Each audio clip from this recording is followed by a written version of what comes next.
Hello dear students, अपन पढ़ेंगे potential energy of a system of charges. देखना what is potential energy. Suppose करो कोई चार्ज है, उस चार्ज को इनफाइनाइट से इलेक्ट्रिक फील्ड में किसी पॉइंट पर अपन ला रहे हैं, तो अपन को जो वर्क करना पड़ रहा है वही वर्क किसकी फॉर्म में स्टोर होगा? इलेक्ट्रिक पोटेंशियल एनर्जी की फॉर्म में। बट सपोज करो अपन को यहाँ पे बात करना है सिस्टम ऑफ चार्जेस के लिए, तो यहाँ पर वन चार्ज, ये कोई नेसेसरी नहीं है कि वन चार्ज अपने पास इलेक्ट्रिक फील्ड प्रोड्यूस करेगा। यहाँ पर मोर देन टू चार्जेस होंगे जो इलेक्ट्रिक फील्ड प्रोड्यूस करेंगे, और उस इलेक्ट्रिक फील्ड में किसी चार्ज को अपन को इनफाइनाइट से उस इलेक्ट्रिक फील्ड में किसी पॉइंट तक लाना है। तो जो वर्क होगा वही वर्क अपने पास किसकी फॉर्म में स्टोर होगा? इलेक्ट्रिक पोटेंशियल एनर्जी की फॉर्म में। अपन यहाँ बात कर रहे हैं सिस्टम ऑफ चार्जेस की, तो अपन वन बाय वन स्टडी करेंगे कि जो सिस्टम ऑफ चार्जेस है वो 2 चार्जेस के लिए है, 3 चार्जेस के लिए, 4 चार्जेस के लिए है, कितने चार्जेस के लिए है। तो अपन यहाँ पे अभी स्टार्टिंग में बात करेंगे फॉर 2 चार्ज सिस्टम। ठीक, सपोज करो अपन स्टार्टिंग में 2 चार्ज सिस्टम बनाना है। अब सिस्टम कैसे फॉर्म करेंगे? अलग अलग चार्जेस को लाएंगे अपन इनफाइनाइट से किसी पॉइंट तक। सपोज करो ये Q1 चार्ज है, इस Q1 चार्ज को इनफाइनाइट से किसी पॉइंट तक लाए अपन सपोज करो इस पॉइंट पर लिया है Q1 ए पॉइंट पे। अब स्टार्टिंग में अपन जब इस Q1 को लाए इनफाइनाइट से इस पॉइंट पर, जो अपन को वर्क कितना करना पड़ा? कोई वर्क करना ही नहीं पड़ा, क्योंकि यहाँ पहले से कोई चार्ज प्रेजेंट नहीं था। जब पहले से कोई चार्ज प्रेजेंट नहीं था तो कोई इलेक्ट्रिक फील्ड नहीं था, तो उस इलेक्ट्रिक फील्ड के अगेंस्ट अपन ने कोई फोर्स नहीं लगाया, तो कोई वर्क नहीं करना पड़ा। तो इस Q1 चार्ज को इनफाइनाइट से इस पॉइंट पर लाए, तो इसके लिए वर्क कितना हुआ? 0, क्योंकि कोई इलेक्ट्रिक फील्ड नहीं था।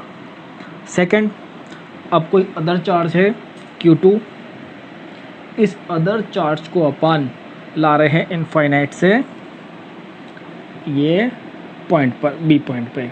अब यहाँ पर जो लाए अपन बी पॉइंट पे, इस पॉइंट पर, इस पॉइंट ए पे जो Q1 चार्ज है इसका इलेक्ट्रिक फील्ड होगा, तो यहाँ से तो अपन को लाना पड़ेगा। इनके बीच की डिस्टेंस सपोज करो स्मॉल r है, तो जो पोटेंशियल होगा इस पॉइंट पर, ये Q1 चार्ज है, इस Q1 चार्ज से इस बी पॉइंट पे जो पोटेंशियल होगा वो अपने पास क्या होगा? V1 इक्वल टू के Q1/R। अब इस पोटेंशियल में अपन इस Q2 चार्ज को लाए इनफाइनाइट से इस पॉइंट पे, तो जो पोटेंशियल होगा ये होगा अपने पास W2/Q2, क्योंकि पोटेंशियल क्या होता है इसका, जो अपने पास पोटेंशियल हुआ, पोटेंशियल क्या होता है? कोई भी चार्ज है उसको इनफाइनाइट से किसी पॉइंट तक अपन ला रहे हैं, तो वर्क करना पड़ा। तो वर्क कितना सपोज के लिए अपन ने W2, तो यहाँ से W2 कितना हो जाएगा? Q2 V1। तो W2 कितना हो गया? Q2 V1 कितना? K Q1/R। तो W2 हो गया K Q1 Q2/R। ठीक, अब जो टोटल वर्क डन हुआ, टोटल वर्क डन कितना हो गया? टोटल वर्क डन हो जाएगा W equal to W1 plus W2, जो हो गया 0 प्लस K Q1 Q2/R। और यही वर्क डन किसके फॉर्म में स्टोर होता है? पोटेंशियल एनर्जी की फॉर्म में। तो W इक्वल टू U, और U हो गया K Q1 Q2/R। तो 2 चार्ज का जो सिस्टम है उसके लिए जो potential energy, electric potential energy, वो क्या हो जाएगी? K Q1 Q2/R, जहाँ पर R क्या है? इन दोनों के बीच की डिस्टेंस। ऐसे अगर अपन 3 चार्जेस का सिस्टम देखें, तो 3 चार्जेस का सिस्टम क्या हो जाएगा? सेम देखना, 3 चार्ज सिस्टम।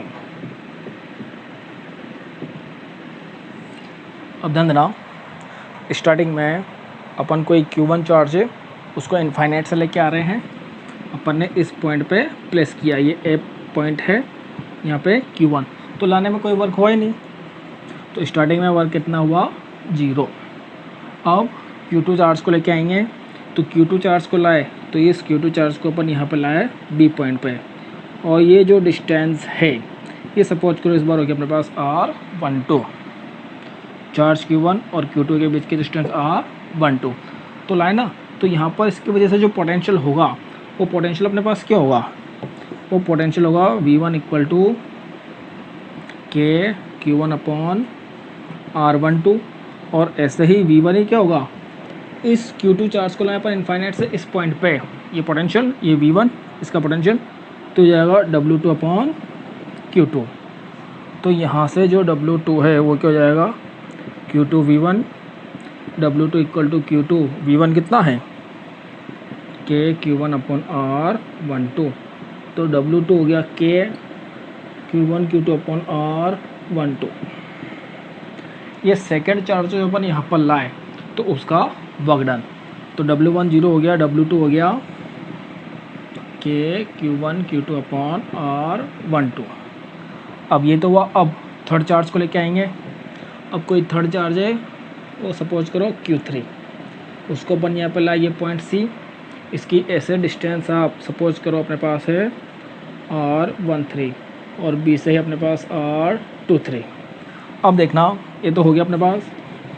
अब जो पोटेंशियल होगा देखो, इस Q3 को जब अपन इनफाइनाइट से यहाँ पर लाएंगे तो यहाँ पर इस पॉइंट पर जो पोटेंशियल होगा वो किस किस की वजह से होगा, A पॉइंट पर चार्ज Q1 है उसकी वजह से भी होगा, B पॉइंट पर चार्ज Q2 है उसकी वजह से भी होगा, यहाँ पर उसका इलेक्ट्रिक फील्ड होगा।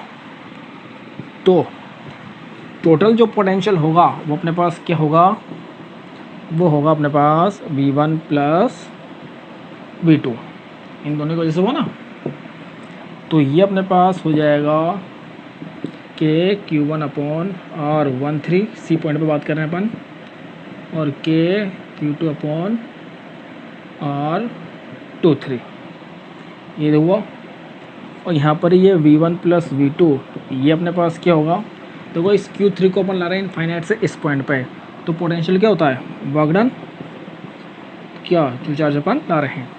तो W3 अपने पास क्या हो जाएगा V1 plus V2 into Q3, और ये बन जाएगा V1 प्लस V2 कितना K Q1 upon R13 plus K Q2 upon R23, और ये Q3। तो W3 हो गया K Q1 Q3 upon R13 plus K Q2 upon Q3 upon R23, तो W3 आ गया। तो टोटल वर्क डन कितना होगा, अब तो 3 चार्ज का सिस्टम बन गया ना, तो टोटल वर्क डन कितना होगा W equal to W1 plus W2 plus W3, W equal to 0 plus K Q1 Q2 upon R12 plus K Q1 Q3 upon R13 plus K Q2 Q3 upon R23। और यही work किसके form में store होगा, potential energy के form में। तो W equal to U और U equal to K Q1 Q2 upon R12 plus K Q1 Q3 upon R13 plus K Q2 Q3 upon R23। तो ऐसे ही अगर अपन देखें जो जनरली जो पोटेंशियल एनर्जी का फॉर्मूला है, कोई 2 चार्ज है, 2 चार्ज के सिस्टम के लिए पोटेंशियल एनर्जी का जो फॉर्मूला है वो होता है K Q1 Q2 upon R। 2 charge system हो तो हो ही गया। 3 चार्ज सिस्टम हो तो देखो जितने भी नंबर ऑफ़ पेयर्स बन रहे हैं जो वापस रिपीट ना हो तो उसके लिए अपन फॉर्मूला बना सकते हैं, वही Q1 Q2 का पेयर, Q1 Q3 का पेयर, Q2 Q3 का पेयर। ऐसे ही अगर डायरेक्ट ट्रिक से करें 4 चार्जेस के अपन बनाएं, देखना 4 चार्ज का अपन ऐसे बार बार नहीं लाएंगे, डायरेक्ट देखना ये अपने पास 4 चार्जेस हैं A B C D, charge Q1 Q2 Q3 Q4। अब देखना इनके जो डिस्टेंस है, ये डिस्टेंस ये मान लो A एंड B के बीच की जो डिस्टेंस है वो AB, ये BC CD AD, ये AC और ये बी डी। अब जो नंबर ऑफ़ पेयर्स बनाने हैं देखना, पहले वापस रिपीट नहीं होने चाहिए। देखना इस 1 के लिए बात करें तो इस 1 का इसके साथ भी बनेगा, सी के साथ भी बनेगा, डी के साथ भी बनेगा। तो अपने पास जो पोटेंशियल एनर्जी आएगी वो क्या हो जाएगी, के Q1 Q2 upon A B, distance अभी मान लो, प्लस इसका इसके साथ बनेगा के Q1 Q3 अपॉन ए सी, प्लस के Q1 Q4 upon A D. अब इसका तो तीनों के साथ हो गया। अब इसे इस चार्ज को लें, अब इस चार्ज को देखें, देखो इस चार्ज का Q2 का Q1 के साथ हो गया, Q2 का Q1 के साथ हो गया, Q2 का Q3 के साथ नहीं हुआ, तो इसको हो जाएगा के Q2 Q3 upon B C, plus और इस Q2 का Q4 के साथ भी नहीं हुआ, तो के Q2 Q4 upon B D. तो ये हो गया। अब इस सी के लिए बात करें तो इस सी के लिए बात करें, देखना ये Q3 का Q1 के Q3 का Q2 के साथ पेयर बन सकता है, Q1 के साथ बन सकता है, Q4 के साथ बन सकता है। तो Q3 का Q2 के साथ बन गया, Q3 का Q1 के साथ बन गया, Q3 का Q4 के साथ पेयर नहीं बना। तो अब यहाँ पे हो जाएगा एक और के Q3 Q4 upon C D. अब अगर अपन इसके साथ देखें, देखना Q4 का Q4 तक Q3 के साथ बन गया, 4 का 3 के साथ आ गया, 4 का 2 के साथ, 4 का 2 के साथ भी आ गया, 4 का 1 के साथ, 4 का 1 के साथ भी आ गया। तो इस तरह से अपन को देखना है जितना भी नंबर ऑफ़ चार्जेस हों तो सबके साथ पेयर बना के अपन टोटल पोटेंशियल एनर्जी कैलकुलेट कर सकते हैं। तो ये अपने पास system of charges, potential energy of a system of